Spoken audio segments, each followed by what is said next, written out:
Hello. arta shaqaalaha daycare-ka waan ognahay hadda dadka daycare-da ka shaqeeya $9 $10 $11 la siiya. Waxaan ognahay ciyaalka da'doodii ay tahay 3 sano ilaa 4 sano school free ah ma jiro. saas awgeedii Biden qorshihiisa hadda waxaa ku jira in daycare-da ay bixiyaan lacag $15 saacadiiba ah in la bixiyo.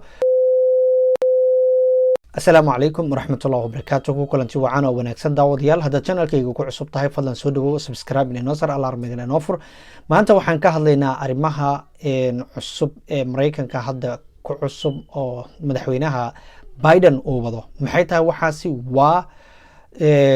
برنامج كان لغو مقعابو American Family Plan. American Family Plan كهورتا محوية American Family Plan كان وحاو يهي وقرشة مدحوينة Biden uu la soo baxay si uu markaasi dhaqaalaha wadanka waxbarashada caafimaadka iyo shaqooyinka wadankanba uu ugu hormariyo.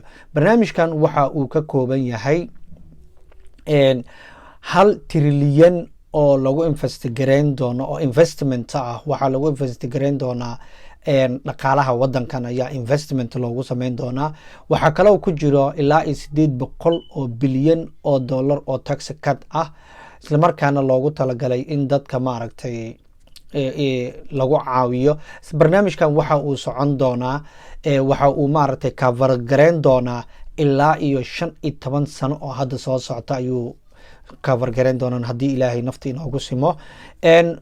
marka haddaan saas u fahnay barnaamijkan American Family Plan kan marka plankan waxa uu maaragtay horta uu sameyn doonaa 255 bilyan waxa lagu cover gareyn doonaa isla markaana lagu maaragtay dhaqaalahaas lagu bixin doonaa child care-da sababtoo ah wadankan waxa ku badan dadka ilmahoodii aan child care ka aadin sababa dhaqaalo dartood oo kale. dadka maaragtay waxaa jira waxay rabaan inay shaqaystaan hase yeeshee eligible uma ahan in ay maaragtay child care caruurka ay geystaan ama daycare hadba sida loo yaqaano in la geeyo caruurtii maadaama caruurta aysan maaragtay eligible aysan u ahayn.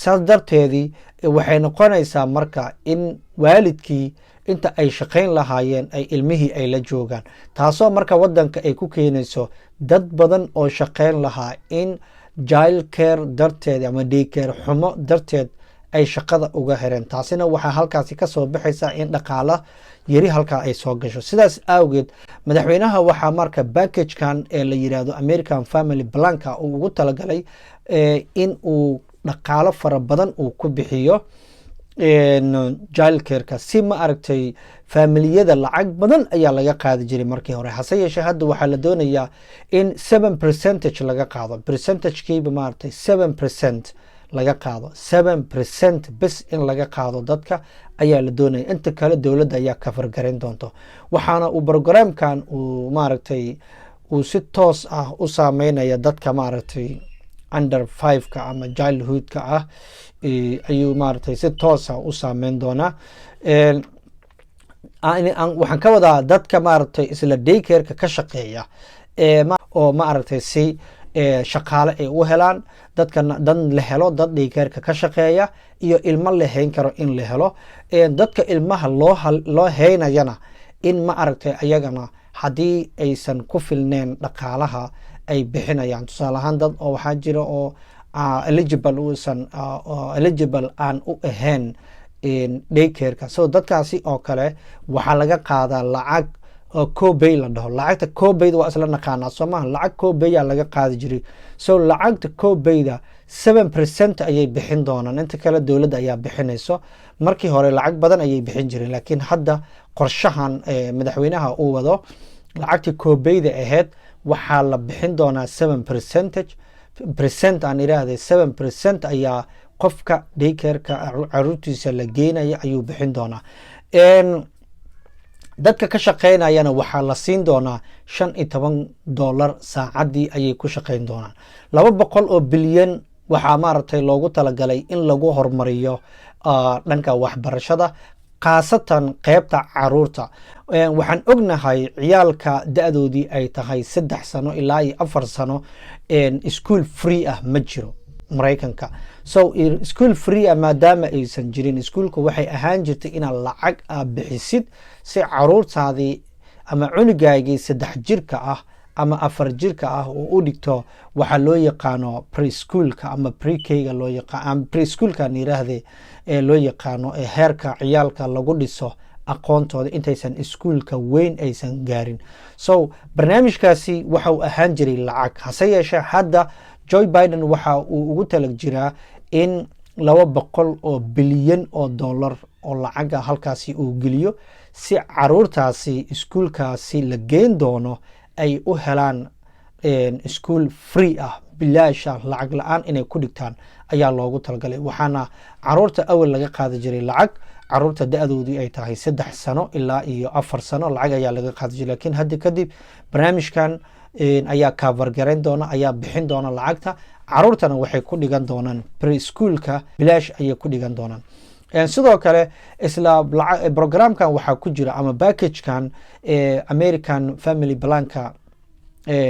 Family Planka waxaa ku jira collegeka tuitionka in dowladdu ay bixiso si maaragtay dhalinyartu ay u bartaan ama dadka ay u bartaan waxyaabo skills ah 2 sano iyo waxa oo kale ah. dowladda ayaa bixin doonta. markii hore college free ah lama heli jirin, laakiin hadda Biden waxa uu doonayaa college free ah in uu bixiyo oo maaragtay dadkii la sii ayuu doonaya.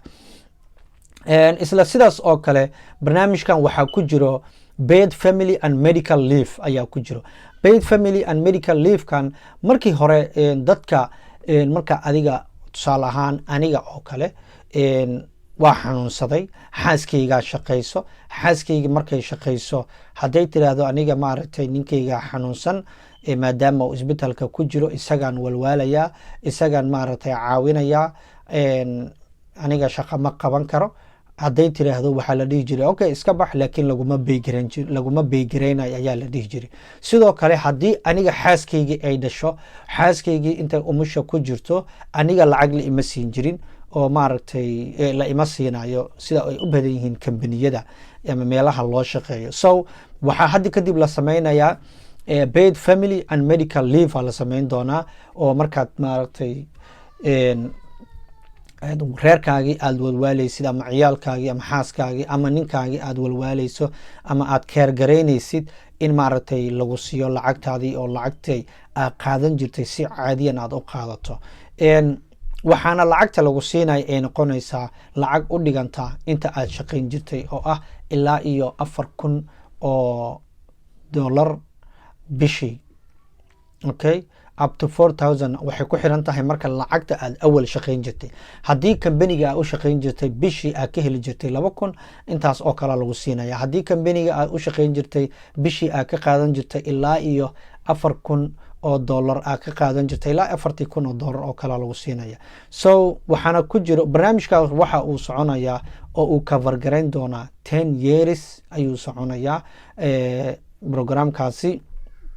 dowladdu waxay leedahay oo programkan ku jiro 12 week oo guarantee ah family and personal maaragtay illness leave ayaa lagu siinaya, waa guarantee. markii hore may jiri jirin. markii hore waxay ahayd haddii maaragtay aad xanuunsan tahay waa ku dhammaatay dee adaa isu xanuunsaday ayay ahaan jirtay. laakiin hadda sidii ma ahan. programkan waxa uu guarantee ku siinayaa ilaa iyo 12 isbuuc ama 12 week ayaa guarantee ah in family leave na lagu siiyo. haddaad adiga xanuunsan tahay personal illness leave na lagu siiyo, ada xanuunkaagi adoo guriga joogan lacagtaadii aad qaadato.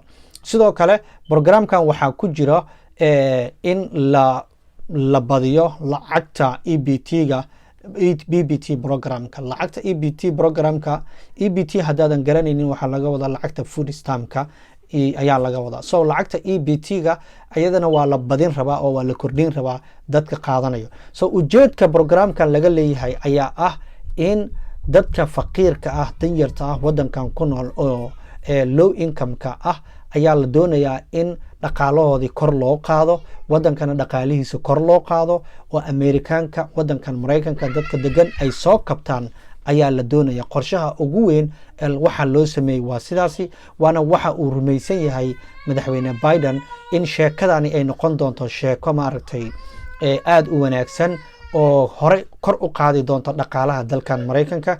soo haddaad booq yar maqlaysaan caruurtayda iska qaylinayso raalli ahaada. intaan dib dambe u kulmi doono intaas aan idhaahdii horta intaas ayaan rabay inaan idin la wadaago oo American Family Planka ah oo cusub maalmahan la wadaa. marka waad mahadsantihiin haddaad nagu cusub tahay alarmiga subscribe inoo saar alarmigana furo commentigana wixii su'aal ah ama mahadcelin xataa war waa mahadsan tahay xataa soo qor insha Allah intaan dib dambe u kulmi doono waa walaakiin ashaaciye wassalaamu calaykum waraxmatullaahi wabarakaatuh.